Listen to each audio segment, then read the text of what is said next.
Assalamualaikum warahmatullahi wabarakatuh. Kembali lagi bersama saya Deddy Pratama. Kali ini kita akan membicarakan bagaimana cara membentuk otot yang baik dan benar. Kita akan melakukan ini dengan narasumber kita. Tapi sebelumnya jangan lupa subscribe, comment, like, and share. Oke guys, take it out.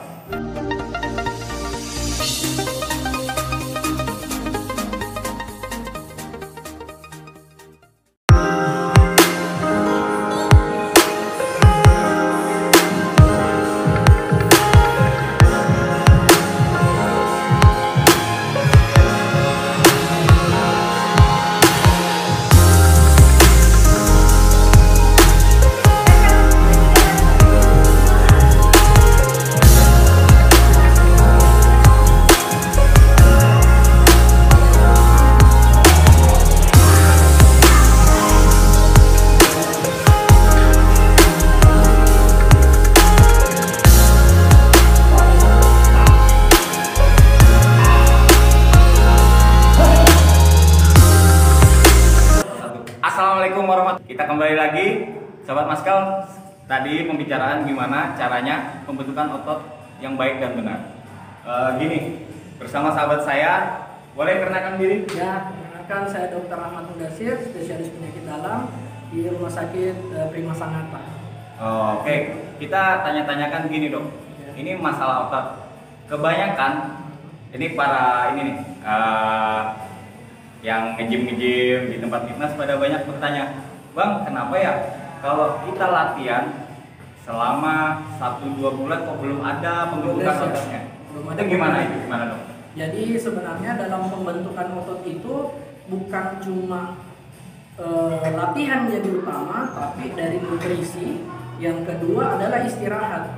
Jadi semua ketiga faktor ini menjadi penting dalam progresi dalam peningkatan otot kita, begitu jadinya. Jadi dari pola latihan Yes. juga ya dok ya, Ya. terutama dari nutrisi, Ya. dari istirahat, Ya. terus masalah pola makannya gimana dok? Ya, jadi pola makan itu ini begini, orang selalu salah dalam menanggapi bahwa kalau saya mau kurusin badan maka saya harus makannya dikurangin, kemudian bagaimana caranya karbohidrat diturunkan, padahal sebenarnya beda. Karbohidrat itu merupakan anak kunci memasukkan protein masuk ke dalam otot. Jadi percuma kita minum protein, tapi kendaraan untuk memasukkan ke dalam ototnya itu tidak ada. Jadi karbohidrat itu merangsang yang namanya insulin. Insulin ini merupakan anak kunci membuka ke sel untuk memasukkan protein. Jadi percuma kalau kita minum protein, tetapi karbohidrat kita tidak ada, sehingga insulin tidak keluar, maka tidak terjadi penyerapan protein tidak akan maksimal. Nah, jadi gitu sahabat Maskal, untuk permasalahan masuknya protein ke dalam tubuh. Nah, sekarang gini dok, Ya. yang dibutuhkan untuk protein dalam tubuh setiap manusia berapa persen? Oh iya, jadi begini, kalau untuk masalah protein itu sendiri, harusnya sebenarnya untuk idealnya tanpa kita latihan itu rata-rata 0,9 sampai 0,8 sampai 0,9 kilogram per kilogram berat badan. Tetapi karena kerusakan otot yang kita lakukan pada saat latihan itu akan lebih meningkatkan, maka ada teori yang mengatakan sampai 1 gram, ada 1,2, malah ada teori yang sampai mengatakan 2 gram. Tetapi 2 gram itu tidak menjadi patokan bahwa 2 gram itu protein top, tidak bisa. Harus dari makanan. Protein kan kita bagi dua, ada hewani, ada nabati. Ini harus seimbang. Ada teori yang mengatakan bahwa protein hewani yang kita banyak dari susu, telur. Ada teori yang mengatakan dia hanya mampu diserap 60%. Ada 70%. Sisanya itu apa? Yaitu dari protein hewani. Jadi sayur-sayuran itu tetap penting. Tetap ya, dok, ya? Bukan cuma susu, bukan cuma telur, tapi sayur-sayuran kayak semacam brokoli itu yang memang jadi menu andalan ya ketika mau diet ya, mau tanding ya gitu. Nah, jadi gini dok, kan dari berat badan nih, apakah harus dikali 2 apakah tidak? Tidak seharusnya begitu juga, tidak. Jadi tidak semua orang harus dipukul rata bahwa dikali 2 kg per gram berat badan, enggak juga. Jadi idealnya tuh 1,5, ada juga 1,1, ada 1, tergantung depend on pasiennya sendiri atau atletnya sendiri. Begitu. Kenapa? Ketika protein terlalu berlebihan maka ginjal akan terbebani. Iya, benar. Makanya kondisi ketika orang gagal ginjal, maaf karena saya penyakit dalam, ketika protein terlalu tinggi pada orang gagal ginjal maka kerusakan ginjal lebih kuat lagi. Lebih kuat ya? Iya, lebih permanen kerusakan. Oh, jadi gitu Sobat Maskal.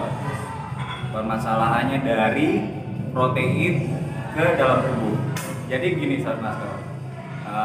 Dari sekian banyak olahraga yang kita butuhkan adalah asupan makanan, protein yang tepat. Nah, untuk protein yang tepat nih dok, untuk protein nabati nih, seperti apa gimana? Kalau nabati lebih banyak ke sayur-sayuran aja, hampir banyak semua sayuran itu ada proteinnya. Nah, jadi orang sekarang di tempat-tempat gym, di tempat mana, ayo kita minum suplemen susu apa. Padahal dia lupa sebenarnya kebutuhan dari protein itu udah tercukupi dari makan. Contoh, dia makan ikan, dia makan sayur, itu sudah sebenarnya tercukupi. Cuma karena kita agresif dalam latihan, hampir seminggu 3 kali, seminggu 4 kali, kerusakan otot yang kita lakukan itu tinggi. Protein dibutuhkan untuk merecovery, memperbaiki kerusakan sel. Begitu. Jadi protein nabati perlu. Dia harus seimbang. Kalau dulu ada teori mengatakan begini, coba lihat antara harimau dan kancil. Harimau itu begitu kuatnya makan daging, begitu dia menerkam kekuatannya ada, tetapi durasinya tidak bisa lama. Sedangkan kalau kancil dia mau loncat ke sana kemarin karena dia makan rumput-rumputan dan itu. Jadi selalu dianalogikan seperti begitu. Nah itu Sobat Maskal, dicatat ya. Jadi gini dok, ini untuk latihan nih. Kan kebanyakan, bang, kenapa ya? Kok saya nggak ada tenaga nih, nggak ada power? Saya harus makan apa? Nah gimana bagusnya dok? Makan dulu sebelum latihan apa gimana ini dok? Oh, ini sebenarnya teori ini semakin banyak semakin berkembang. Jadi dulu ada yang mengatakan bahwa harus makan dulu sebelum latihan. Ada juga teori mengatakan bahwa supaya pembakaran lebih maksimal harus nggak usah makan. Sebenarnya begini, kembali lagi latihan apa yang kita mau lakukan? Nah kayak kita kan untuk pemula nih, untuk pemula. Kebanyakan mereka datang nih, bang kenapa ya kok nggak ada power saya, padahal sudah istirahat yang cukup, pola makan yang baik, itu biasanya dari mana itu? Ya begini, sekarang mobil bergerak karena ada bensin, manusia ada tenaga dari makanan.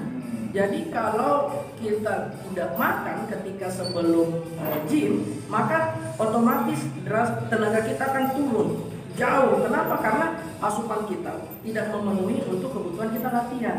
Nah, kesalahan orang adalah saya mau nge-gym 1 jam lagi, makan dulu Penyerapan di dalam usus itu jadi melewati lambung. Jadi setelah kita makan, lewati lambung itu adalah 2 jam. Jadi setelah 2 jam itu sebenarnya waktu ideal untuk kita bisa gym. Jadi kalau misalnya mau gym jam 10, ya jam 7 kita sudah melakukan asupan. Ada jurnal mengatakan bahwa ketika Anda mau kuat ketika latihan, maka yang paling utama adalah utamakan proteinnya. Jadi protein yang kita gunakan, jadi seorang untuk yang lebih tinggi lagi ya, misalnya seorang atlet, itu protein yang dia utamakan, protein, lemak, baru karbohidrat urutannya. Jadi dia masukkan dulu protein utama, setelah itu lemak, dan ketiga adalah itu karbohidrat. Orang mengatakan jangan lemak, salah. Pembentukan steroid itu pada badan adalah lemak.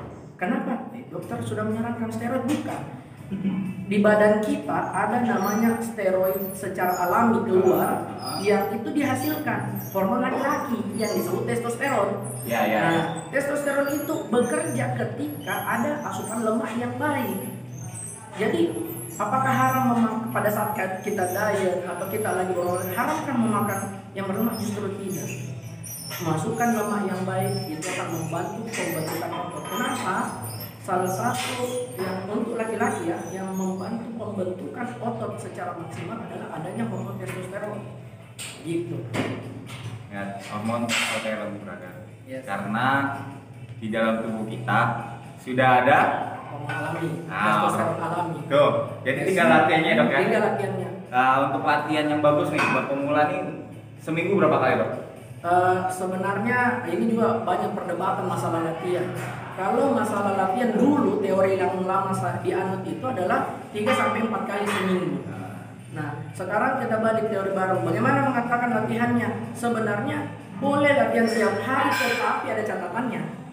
Orang ini bagaimana kondisi gizinya? Jangan sampai kita melakukan kerusakan otot maksimal di hari Senin. Selasa kita mau latihan lagi itu sudah tidak kualitas latihan kita sudah menurun karena recovery-nya membutuhkan waktu 48 jam. Contoh kita latihan dada hari ini chest. Apakah kita sanggup latihan chest hari Selasa? Sanggup, tapi tidak maksimal. Gitu. Gitu ya dok ya. Yes. Jadi butuh proses. Semua butuh proses. Semua butuh proses. Tidak ada yang instan. Kenapa? Karena badan kita itu pintar. Protein yang kita masukkan itu tidak akan langsung semata-mata dia masuk ke otot, tidak. Ketika diet ekstrim, misalnya kalorinya kan kadang-kadang kita harus mengukur kadar penghitungan kalori kita per harinya. Kapan kalori kita rendah, nah maka yang mensubstitusi kalori itu adalah protein yang dirubah untuk mencukupi si kebutuhan kalori kita. Makanya pada orang yang defisit kalori tapi proteinnya tinggi, dia tetap terjaga badannya. Makanya di situ utamanya. Di situ ya. Yes. Nah buat kalian, gimana dok? Buat wanita nih? Wanita itu sudah sebenarnya sudah salah dari awal sih konsepnya untuk latihan. Dia berpikir begini, saya tidak mau latihan weight training, latihan beban berat. Kenapa? Dia takut bahwa besar badannya. Itu tidak mungkin. Karena hormon testosteronnya di badannya perempuan itu minim, kecil. Iya benar. Makanya andaikan pun dia latihan, dia cuma akan lean, tapi membesar tidak. Kecuali dia menyuntikkan hormon di luar, tapi itu kita tidak berbicara itu hari ini. Tetapi ketika dia seorang atlet, dia jadi lean. Makanya masuk di bikini pertandingan yang bikini fitness itu, dia memperlihatkan lean-nya, bukan besar ototnya. Oh iya benar. Yes. Kebanyakan di tempat gym itu ya Bang. Gini dok, Bang, ntar saya berotot, takutnya kan? Ya. Nah, padahal kan hormonnya kan beda antara pria dan wanita. Yes. Ntar kalau saya main itu bebannya segitu, nanti saya berotot bang. Saya kan nggak mau berotot, saya kan kayak gini. Itu kebanyakan dari wanita seperti itu. Nah itulah kesalahannya. Dan saya pun selalu, jangankan perempuan, laki-laki saja mau mengejar badannya jadi belum tentu bisa. Karena membutuhkan waktu untuk berlatih. Tidak mungkin dalam 1 bulan mengejar badan yang begitu besar, itu mustahil.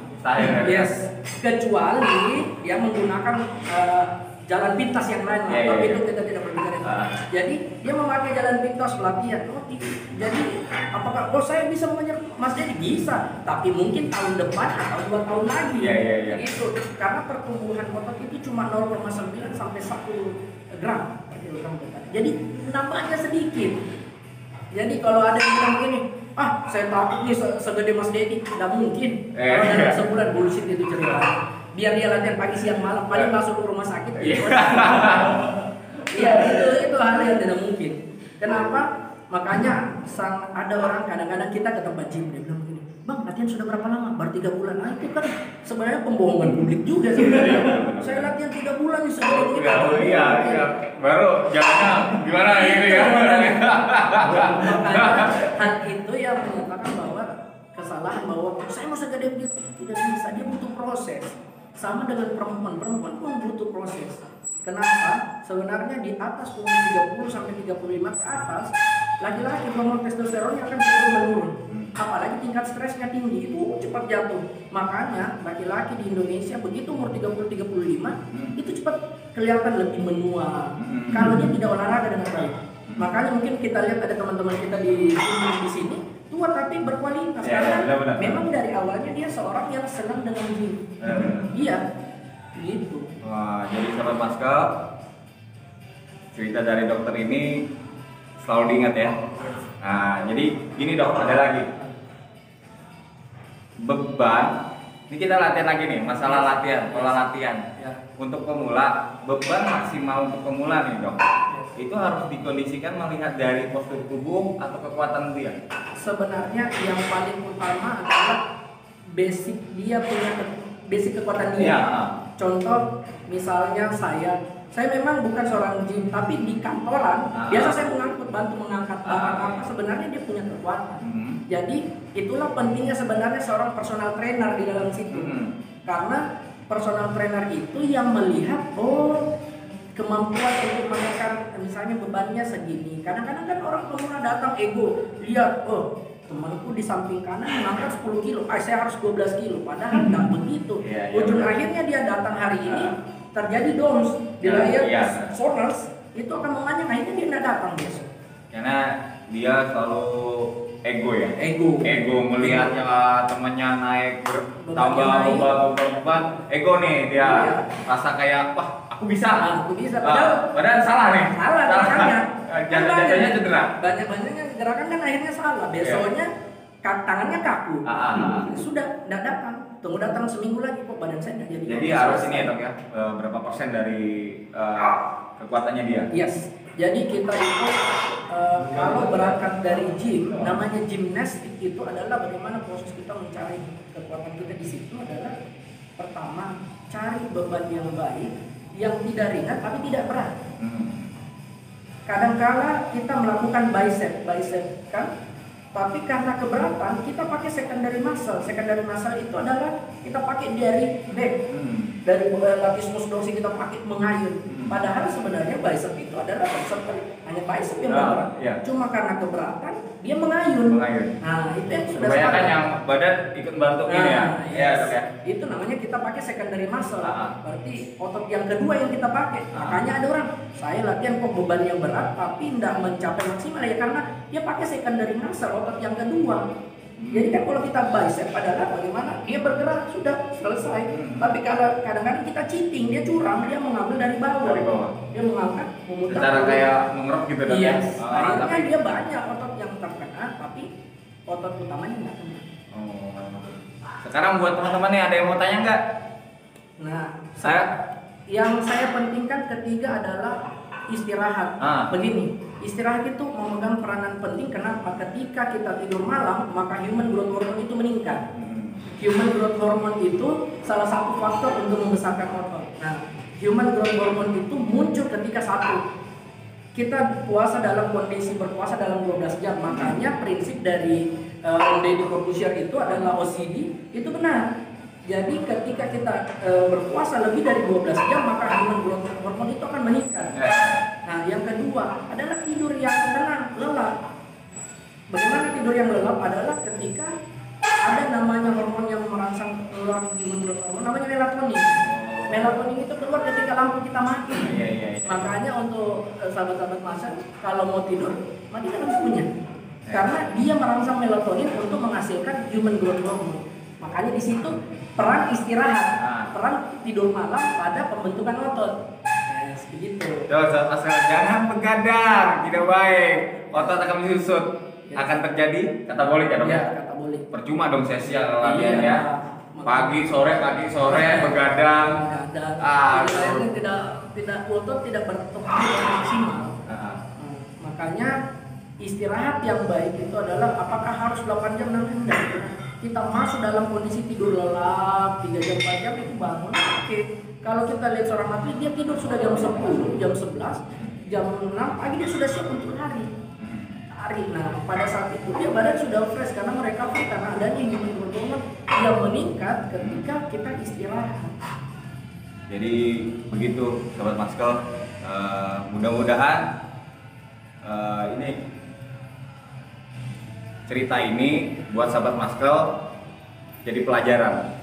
Jadi intinya ya sahabat Maskel, pola istirahat, makan tercukupin, latihan yang teratur, dan juga ingat jangan bergadang. Oke, sahabat Maskel.